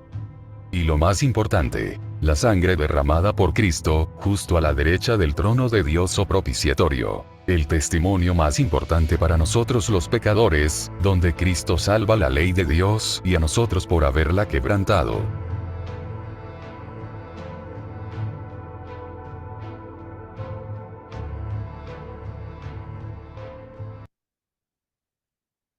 Bien, hermanos, en realidad lo más relevante de todo, justamente es el asiento de la misericordia donde se derramó la sangre de nuestro Señor. Y ahí está como testimonio vívido, ¿cierto? Y lamentablemente se hizo oculto a la vista de los hombres. ¿Por qué? Porque Dios sabía que esto no iba a ser respetado. Sabía que el pueblo elegido por él, el pueblo judío de Israel, iba a rechazar a Cristo, ¿cierto? Como sucede hoy día, a veces una persona se consagra y su propia iglesia le rechaza, ¿cierto? Empieza a testificar acerca de cosas nobles que Dios le ha mostrado y las va a sufrir, salvo que haya nobleza y puedan aceptarlo. Pero lamentablemente es así, y a Cristo le rechazó su propio pueblo, su propia familia. ¿Cómo es posible que sus propios hermanos no creyeran en él? ¿Entiendes? Pero después empezó a dar fruto en la iglesia, empezó a crecer, empezó a manifestarse, empezaron a entender, a comprender. Porque cuando tú te acercas y dices, ya explícame, a ver cómo es esto. Entonces ahí uno le muestra y dice, "Ah, ahora entiendo, es verdad lo que decías". Pero si no se acercan y no lo hacen, no van a tener esa oportunidad de entender. Eso hay que hacer el ejercicio y acercarse a Dios, y Dios tiene respuesta para todo. Uno dice, pero ¿cómo? Si la Biblia miente, porque tenemos millones de años, también hay explicación para todo eso. Por eso elaboramos el tema de creación y diluvio y conciencia verdadera. La forma de hacer ciencia correcta es ir a las escrituras primero, ¿cierto? Y de a partir de ellas hacer ciencia, y ahí calza todo. Si no, los científicos te mostré, yo se acuerda que le mostré cómo están confundidos, y dice cientos de miles de científicos confundidos por más de 50 años y no hayan cómo dar explicaciones. Y nosotros tenemos la explicación en la Sagrada Escritura. Algo maravilloso.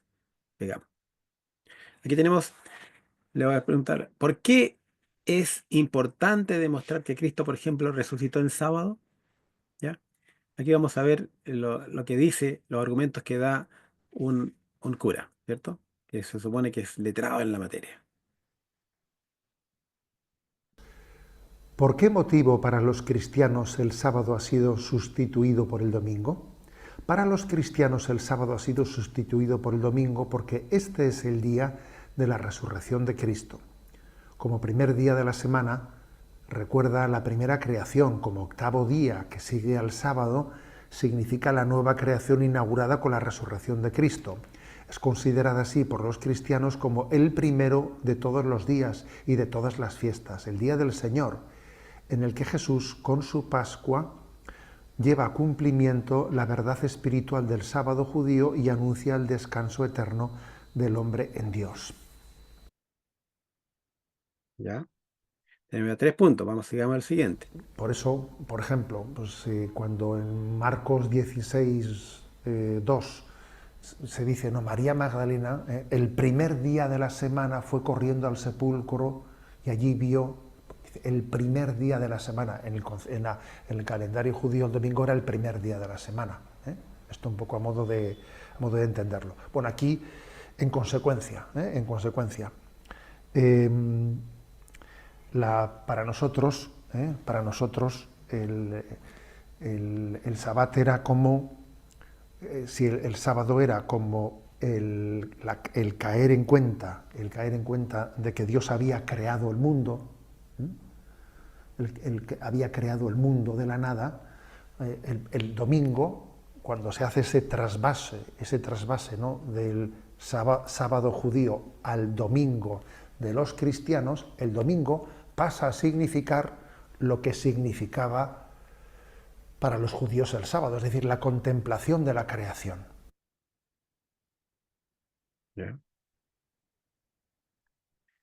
Y también está el caso del 1 Corintios 16, 1 al 2, donde dicen que ahí los judíos tenían, los cristianos, tenían la costumbre, que eran todos judíos al principio, o Pablo pide a la iglesia, que ellos, a la iglesia de Corinto, que hagan lo mismo que mandó en Galacia, creo, donde les dice que cada primer día de la semana, cada domingo, ellos reciban ofrendas, ¿cierto? Para que él cuando vaya no tenga que estar recortando ofrendas, sino que lleve lo que pactaron ya para llevarlo a Jerusalén, para los pobres.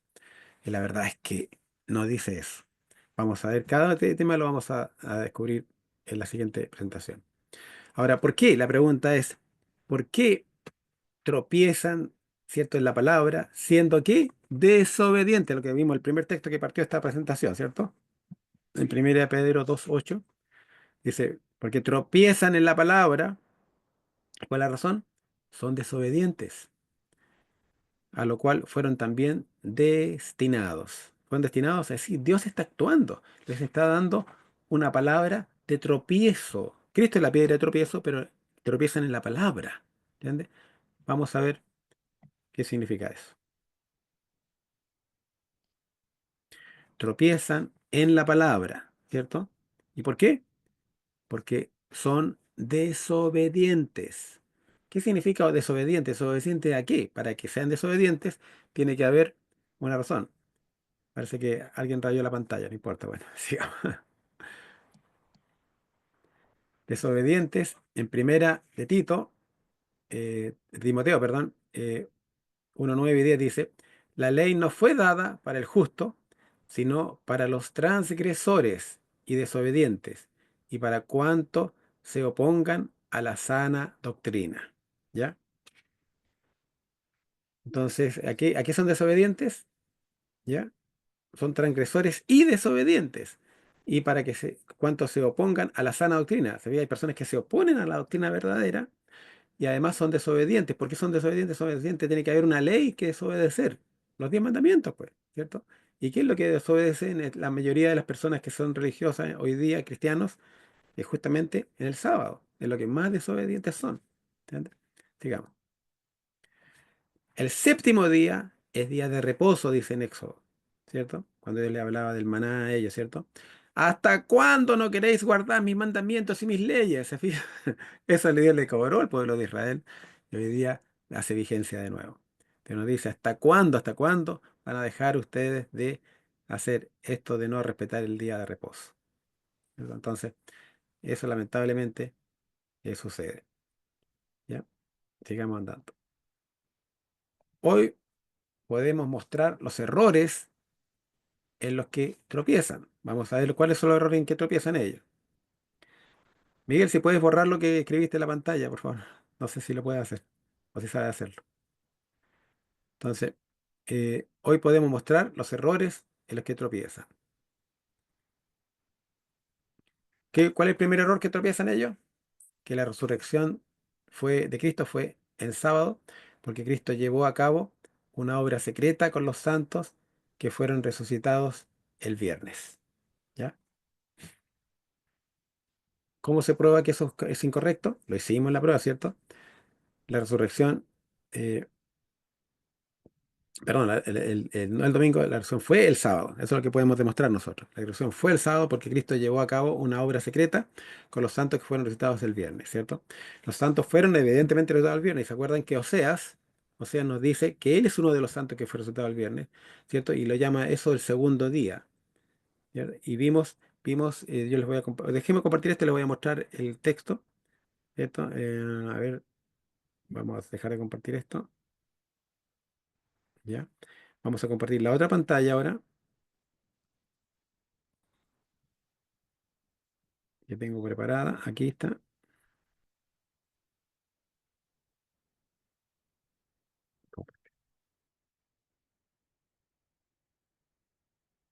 Algo pasó, que no me está compartiendo la pantalla. A ver,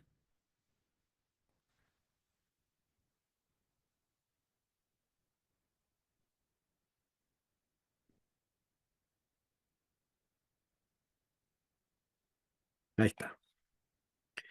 Tenemos la segunda pantalla, donde se acuerdan que le hablamos del maná, que Cristo era el verdadero maná. Escuchemos de nuevo esta presentación, que está muy linda.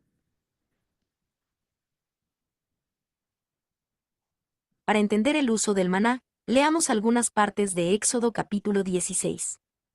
Entonces el Señor dijo a Moisés, mira, yo haré descender pan del cielo para vosotros, y el pueblo saldrá cada día y recogerá lo suficiente para el día, para que yo los ponga a prueba y vea si cumplen o no mis leyes.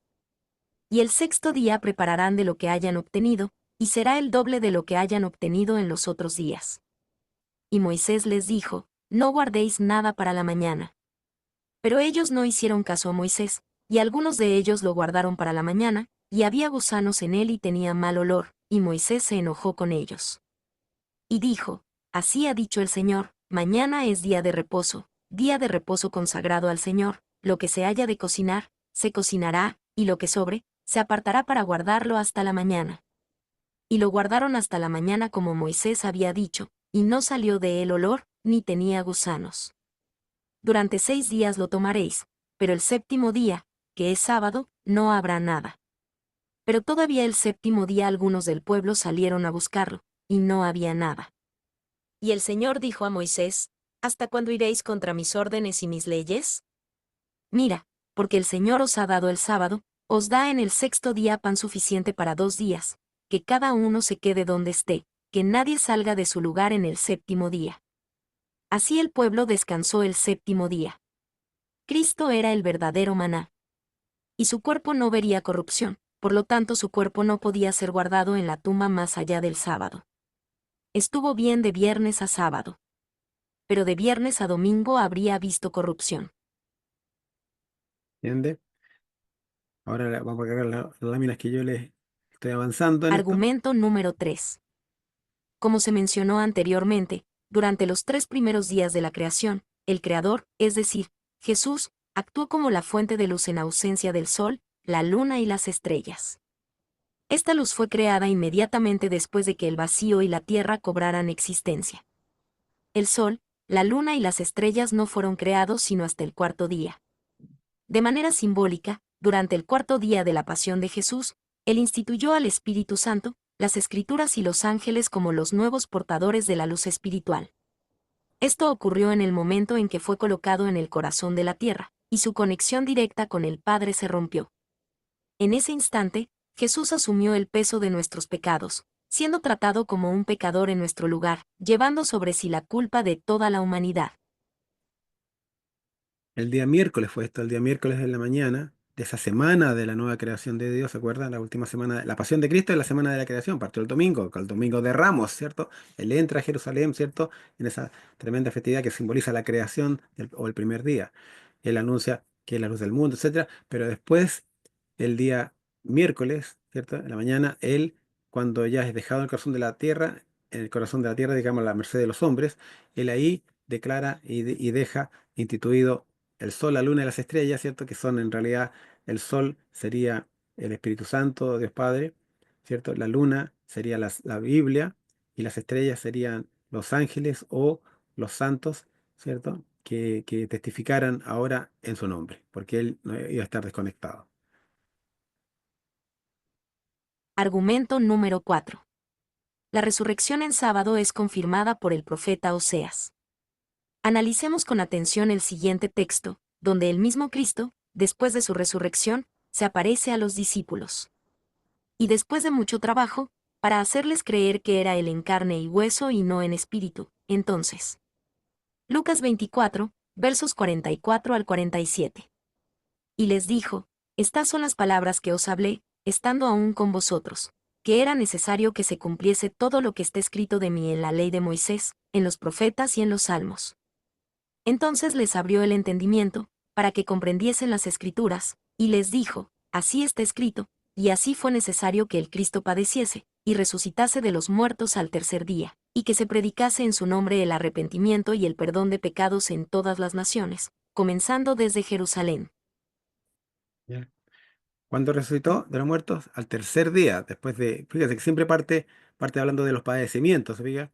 Se está escrito, fue necesario que Cristo padeciese. ¿Cuándo empezó el padecimiento? El miércoles. Y resucitase de los muertos al 3.º día, ¿se fija? Miércoles, jueves, viernes, entonces, y el 3.º día, porque el primer día, en realidad esto equivale a 4 días. ¿Se acuerdan que lo demostramos? Porque el primer día significa que hubo una noche anterior, porque el cómputo del día parte con la noche primero y termina con el día. Ese fue el miércoles, jueves, viernes y sábado, ¿cierto? Digamos. Bibles normally link that text with Hosea 6, verse La 2, Biblia liga one of este the texto prophets, con in which Oseas reference is 6:2, made not only to the donde dice, resurrection después of de 2 Christ on the días, third day, revivirá y but al also to tercer the día resurrection of the Él saints, nos first fruits, levantará on the second day, y where viviremos the de él prophet para Hosea siempre. includes Eso yo ya himself. lo Speaking in the expliqué. first person he says, Hosea 6, verse 2, after 2 days will he revive Versículo resurrection. En el fondo, ahí están los textos de Oseas 6:2, donde se confirma esto, y aquí están las distintas traducciones. Lamentablemente eso está en inglés, todavía no lo he traducido, pero aquí está la traducción que lo puse ya en español. Traducciones más acertadas de Oseas 6, verso 2. En las siguientes 5 versiones del texto original comprobaremos la validez de nuestra interpretación del texto.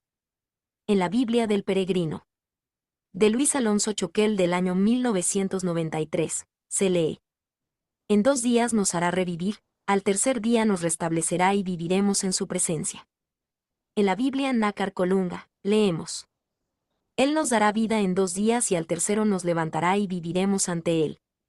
En la afamada versión de la Biblia de Jerusalén, del año 1976, leemos: Dentro de 2 días nos dará la vida, al tercer día nos hará resurgir y en su presencia viviremos. En la nueva versión purificada, leemos: Él nos dará vida después de 2 días, al tercer día nos levantará, y viviremos delante de Él. En la traducción del Nuevo Mundo de las Sagradas Escrituras, año 1987, leemos: Nos hará estar vivos después de 2 días. Al tercer día hará que nos levantemos, y viviremos delante de Él. Como pueden ver, podemos afirmar que las traducciones más populares coinciden con nuestra interpretación del texto. Interesante, ¿eh? Porque, ¿qué está diciéndonos acá? En el fondo, fíjese, tenemos todas estas traducciones que son incluso Biblias católicas. Nácar Columna es católica, la Biblia de Jerusalén es católica, ¿cierto? Y creo que el Nuevo Mundo también es católico, este de acá, la Sagrada Escritura. Y todos estos textos bíblicos bien traducidos hablan, por ejemplo, Él nos dará vida en 2 días. ¿Cuándo? Al segundo día. Sabemos que al terminar el segundo día fue cuando fueron resucitados los santos, ¿cierto? Uno de ellos fue este. Y el tercero nos levantará. Y la Biblia, en el libro de Mateo, capítulo 27, nos dice, que de verso 50 en adelante creo, nos dice que la resurrección de ellos fue el viernes. Entonces, si ese es el segundo día, el tercer día tiene que ser el sábado, no cabe duda. Pero aquí los científicos bíblicos se han equivocado muchas veces y tratan de acomodar el texto y se confunden y se enredan. Pero ahí está la explicación. Cristo necesariamente tiene que haber resucitado el sábado. Lo que pasa es que es una obra secreta, ¿cierto? Porque con estos santos se aparecieron a muchos en Jerusalén. Y el mejor día para aparecerse a ellos, ¿cuál era? El sábado, porque en el sábado estaban todos festejando un sábado especial. Era un sábado, un doble sábado de importancia. Y en ese día fue cuando se aparecieron ellos a muchos, los santos. Y también, no tan solo se aparecieron a muchos en el día sábado completo, sino que también en parte del domingo. Por eso que Cristo viene de vuelta el domingo en la mañana ya y se aparece a María Magdalena. ¿Entiendes? Y ahí es donde pasan los eventos. A ver si hay algo más acá. In other Eso ya. words, the It is saints were brought. Dejémoslo hasta aquí nomás y después seguiré avanzando en esto. Dejemos de compartir y volvamos a la otra presentación. Ya, volvamos acá. Aquí.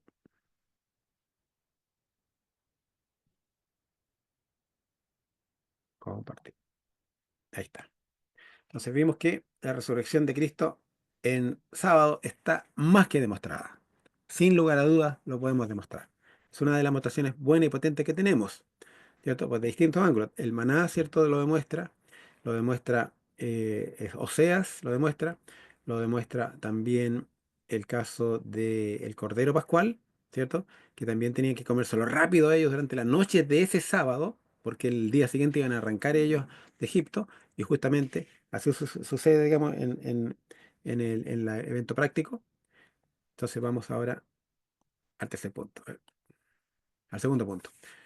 La nueva semana de la creación fue la semana de la pasión de Cristo, no tiene nada que ver con el nuevo renacer, que el octavo día es la nueva creación. Claro, puede haber una nueva creación, pero no significa el primer día no se celebraba como el día digamos, de celebración porque Cristo creó la luz el primer día, ¿cierto?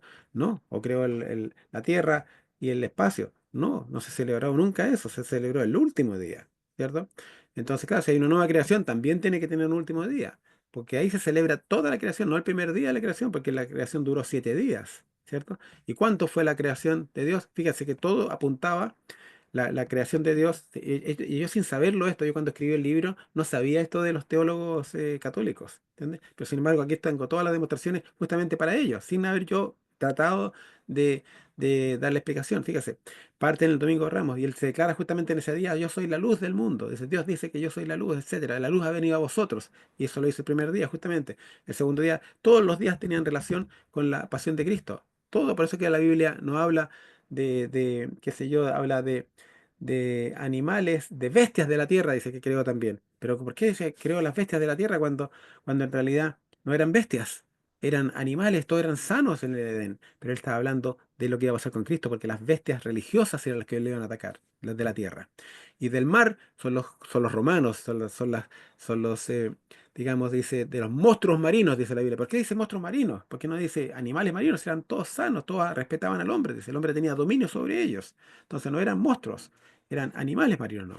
O grandes animales marinos, podría haber dicho, pero no, no dice eso, dice monstruos marinos. ¿Por qué? Porque fueron los romanos que se ensañaron con el Señor. ¿Entiendes? Entonces, y así, etcétera. Y el día viernes fue creado el hombre en la creación, y el día viernes los santos son resultados. Esta es la verdadera creación. Ahí es donde crearon a los santos a su imagen y semejanza. Estos salieron de sus tumbas creados a la imagen y semejanza de Cristo. Por eso que ellos eran el foco principal de Cristo. Los apóstoles todavía les faltaba. Por eso que Cristo los toma al final.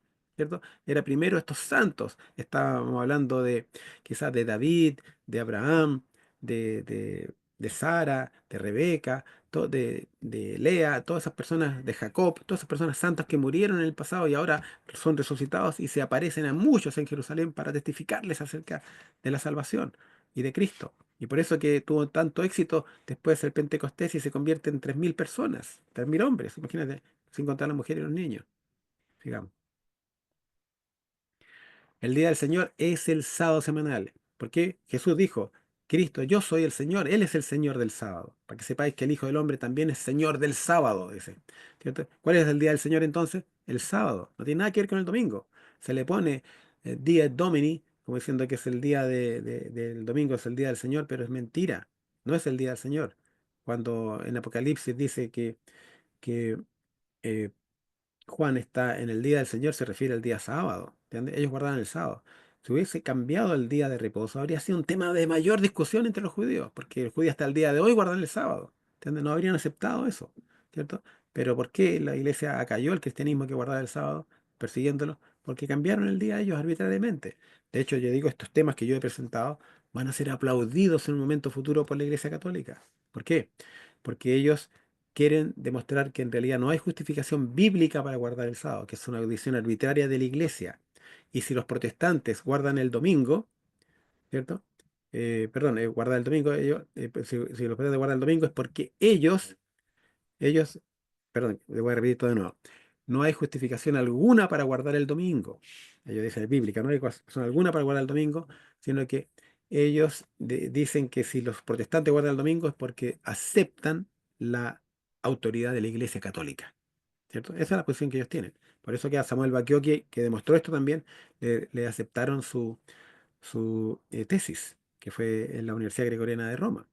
Y le aceptaron, ¿por qué? Porque, claro, la iglesia mantiene esa tesis, ¿no? Si en realidad no hay justificación bíblica para guardar el domingo. La única justificación es que la iglesia lo determinó así. ¿Ya? Y ahí está, digamos. Entonces, Jorge, sí, dígame. algo más en relación al nombre de sábado, lo que significa. Ya, Sábado significa descanso y claro, Sunday significa día del sol. No puede ser ese el día del Señor, imposible. Sí está exacto. relacionado con el descanso, que significa Sabbat. Sí, de acuerdo. Bueno, el día sábado es el día del Señor y sabemos que también es el séptimo día y eso lo reconocen los católicos, todos dicen, y de hecho lo explica este mismo curita que yo presenté, pero le corté esa parte, le explica esos detalles. Eh, pero, a ver, vamos a...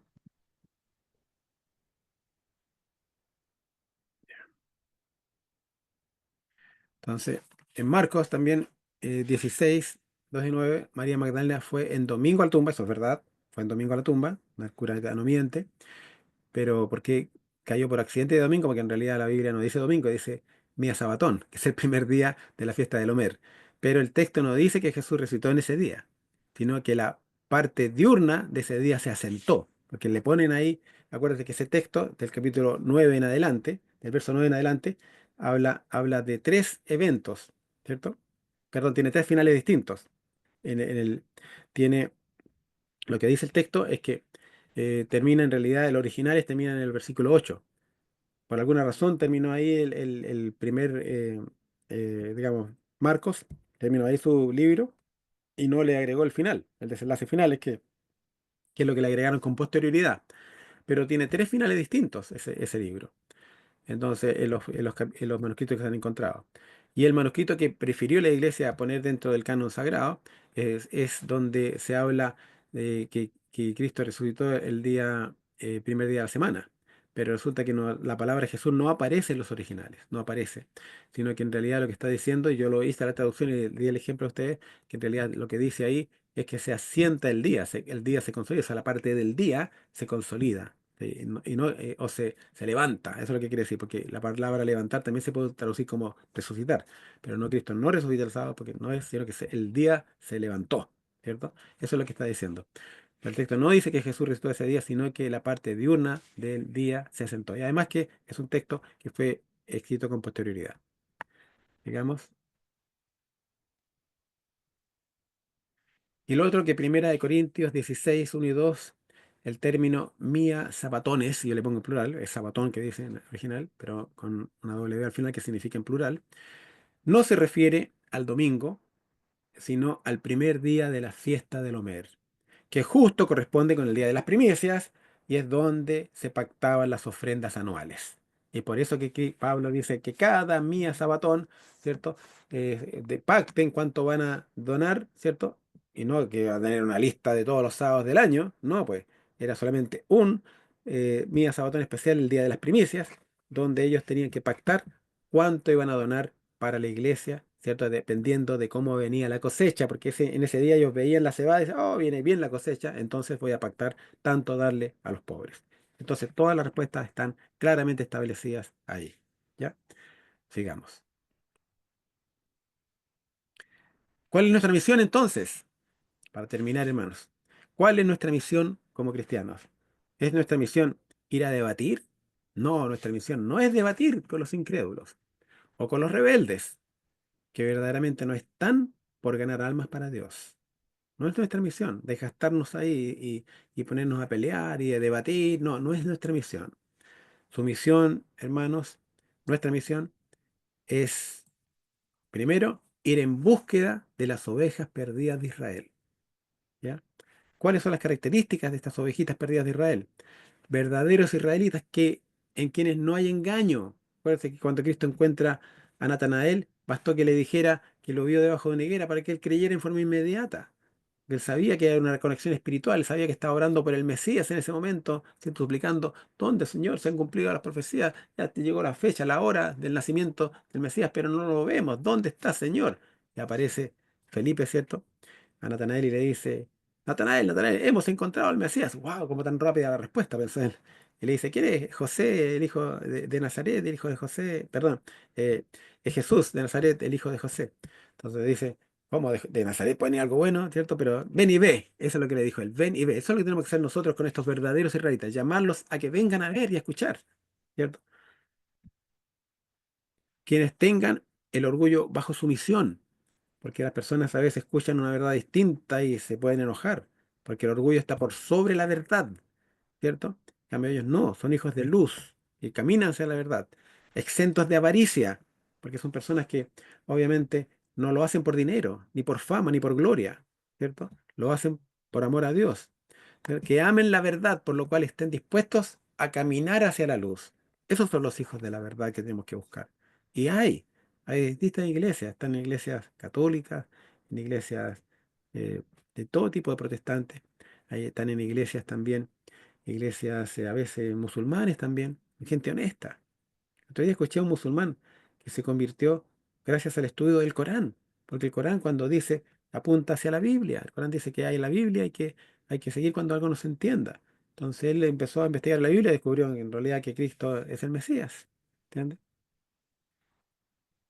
Educarles en el Evangelio. ¿Cierto? Tenemos que ir en búsqueda de las ovejas perdidas de Israel que tienen estas características y tenemos que educarles en el Evangelio. Y por último, tenemos que traerlos al redil. ¿Ya? Esa es la misión nuestra. No es otra la misión nuestra. Esa es la misión. ¿Ya? No sé si hay algún comentario o algo que quieran compartir. Estoy muy agradecido por el tiempo que me han brindado y la oportunidad. El tema está cada día más relevante. Hoy día han aprendido cosas nuevas, también hemos repasado cosas anteriores. Así que no sé si hay algún comentario o algo que quieran compartir.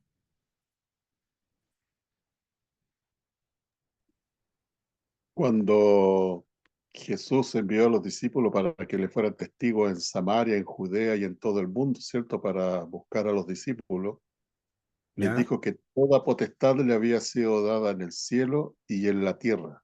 Por tanto, dijo, id y predicad el evangelio por todo el mundo. Todo el mundo, exacto. Por eso, incluso yo he encontrado ovejas perdidas de Israel que están incluso en posiciones ateas. Porque ahí hay gente honesta que está en el ateísmo porque dicen, no, yo no creo que exista Dios. ¿Por qué? Porque cómo existe tanta maldad en el mundo o tanto sufrimiento. Entonces son honestos. Ellos dicen, no puede existir un Dios de amor si permite eso. Tienen razón en su razonamiento, pero les falta luz. Entonces cuando uno los toma y les lleva y les explica, se dan cuenta que son dóciles y van a aceptar la verdad. Pero uno tiene que hacer el esfuerzo, ¿entiendes?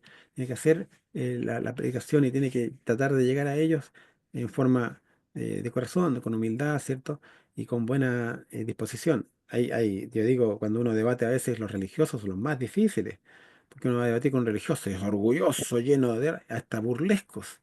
Me encontraba, le mostré, ¿cierto? Al curita, hay un curita que habla, incluso se burla, lo puse en la versión anterior y le agregué esa parte, que se burla de los adventistas y hace muecas y todo eso, porque él cree demostrar que el día correcto es el domingo, cree demostrarlo y todos los argumentos que usa son errados, pero bueno, hay que dejarlo. Y la gente lo aplaude y creen y eso es lo que va a pasar. A nosotros no nos van a escuchar. ¿Cierto? Y nosotros no podemos rescatarlos a ellos, pero sí podemos hacer un esfuerzo para rescatar a algunos más de los que están siendo engañados, confundidos por el sistema. Hay gente honesta. Y una vez me invitaron, por ejemplo, donde los Rotarios a hacer presentación sobre creacionismo y algunos de ellos quedaron impactados. Hay un médico ahí que terminó yendo a la iglesia, ¿cierto? ¿Y por qué? Porque se dio cuenta que en realidad era consistente y era un hijo de Dios. Un médico maravilloso, incluso me hizo aportes para los temas de creacionismo. Así que personas muy elocuentes que están siendo, son médicos de vocación. De hecho, él me contó una experiencia, me acuerdo. Llegó y me contó que cuando estaba haciendo la práctica como médico, llegó la enfermera y le dijo, doctor, ya no hay nada, vaya a acostarse nomás, y cualquier cosa, si sucede algo, yo lo voy a despertar ahí, no se preocupe. Ya, bueno, ya, pues estaba cansado, los médicos hacen turnos a veces toda la noche. Entonces, estaba recostándose, ya durmiendo, cuando de repente llega la enfermera le dice, doctor, llegó un fiambre, le dice. ¿Cómo es un fiambre? Le dice. No, una señora que se fue a suicidar ahí a tirarse a la línea del metro porque se le murió el marido hace una semana y se murió ahí de paro glicémico, parece, y murió. Pues. Dice, no, yo la voy a ir a ver. No se moleste, firme aquí nomás, no se moleste, si ya está muerta, ya está, no hay caso. No, dijo, voy a ir a ver, dijo. Él pensó, paro glicémico, claro, con el frío que hacía, la mujer se fue a tratar de suicidar. ¿Ya? Dijo, no, voy a ir a verte. Un hijo de Dios. Fue a ver, y realmente la mira a ella, el policía está haciendo el parte de función ahí, la enfermera está ahí al lado, le dice, le abre los ojos a él y le pone la luz ¡pum! Y la pupila le hace así, dice. Le dice, tanto, inyectan inmediatamente en la vena, dice. Y ella le dice, pero doctor, si está muerta, ¿cómo? Le dice. ¿O quiere que lo haga yo? Le dice. Entonces ya, bueno, ya que ella lo hace, le inyecta en la vena todo, y la persona empieza a moverse y respira y se pone las manos en la cara, y la enfermera sale corriendo y gritando porque la iban a meter al freezer, y el policía se le cae la libreta de la impresión. ¿Entiendes? Entonces él dice, con eso, Jorge, me dijo él, ya sentí que mi carrera estaba pagada. ¿Entiendes? Todo el esfuerzo de estudio, todo eso estaba pagado con creces, porque salvé a una persona de morir. Un médico de vocación, médico verdadero. Y por eso que tenía oídos para escuchar, ¿se fija? A pesar de haber tenido ideas medias ateas y todo eso, cuando se le presentó la verdad, caminó hacia la luz, ¿cierto? Porque era un hijo de verdad. Y eso es lo que tenemos que buscar nosotros. Hay muchos que están metidos en el sistema, que están engañados, y nosotros los podemos encontrar. Es la misión nuestra. La misión de ustedes es ir a buscar esas ovejitas perdidas de Israel y traerlas al redil. ¿Algún comentario más? ¿Alguien tiene el micrófono abierto?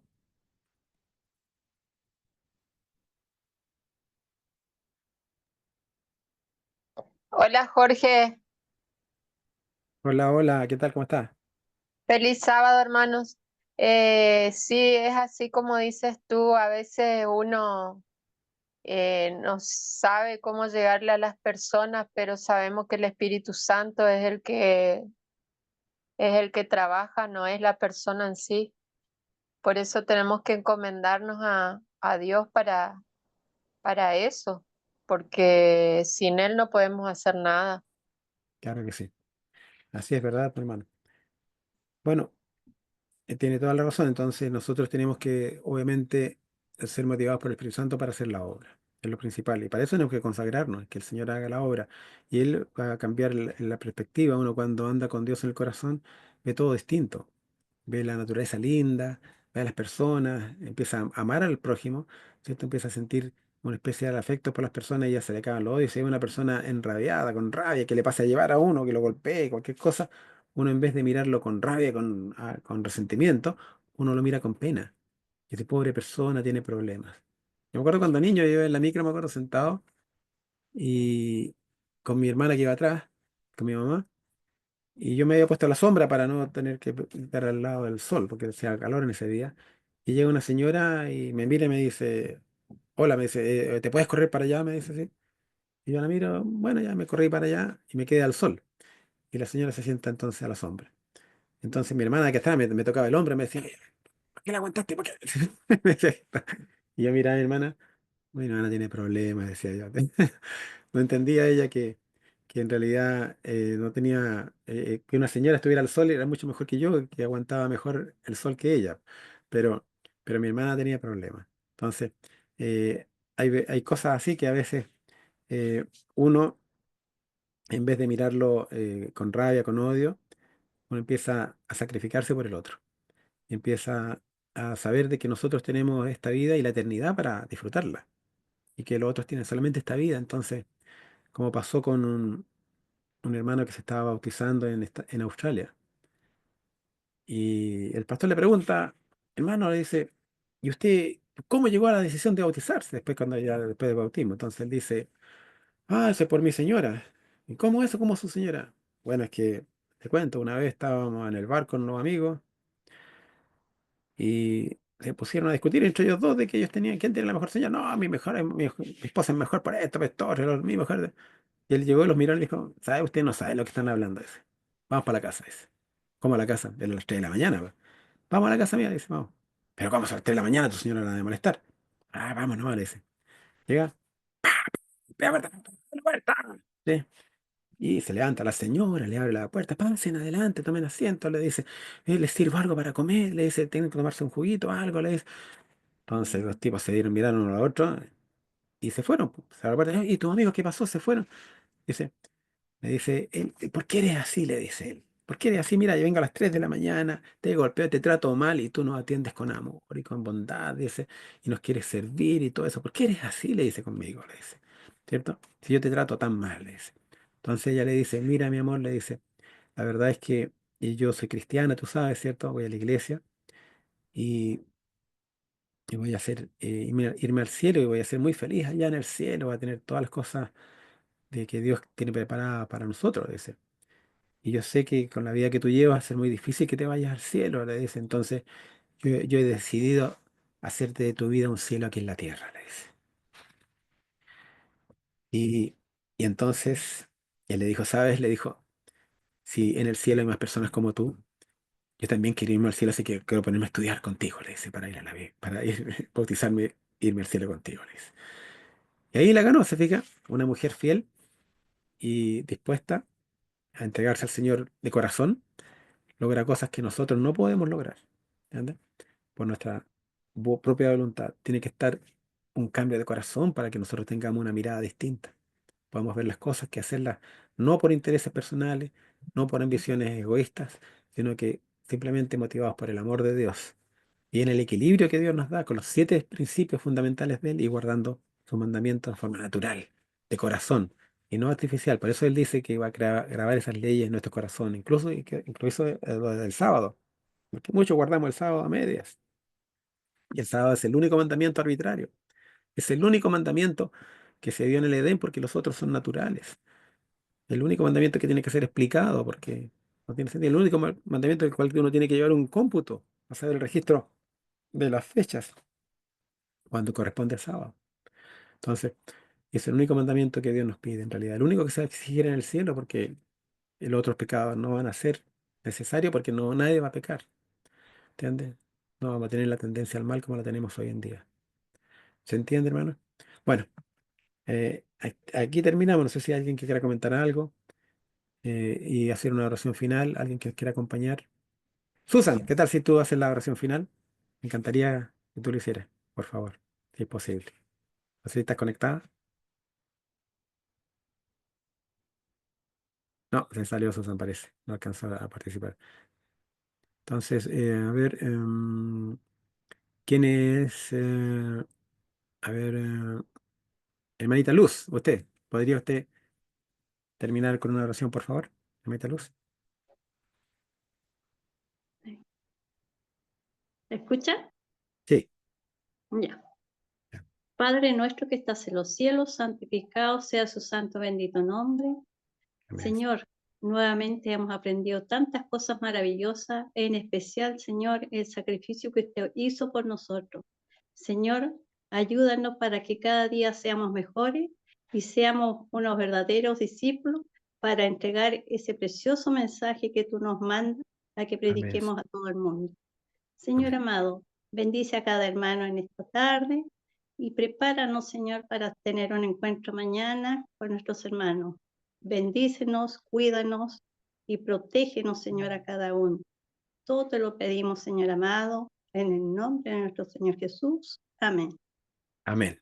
Amén. Hermano, que Dios les bendiga y gracias por haber participado y esto esperemos, lo voy a Amén. descargar y lo vamos a mandar. Gracias. Bendiciones. Bendiciones, feliz sábado.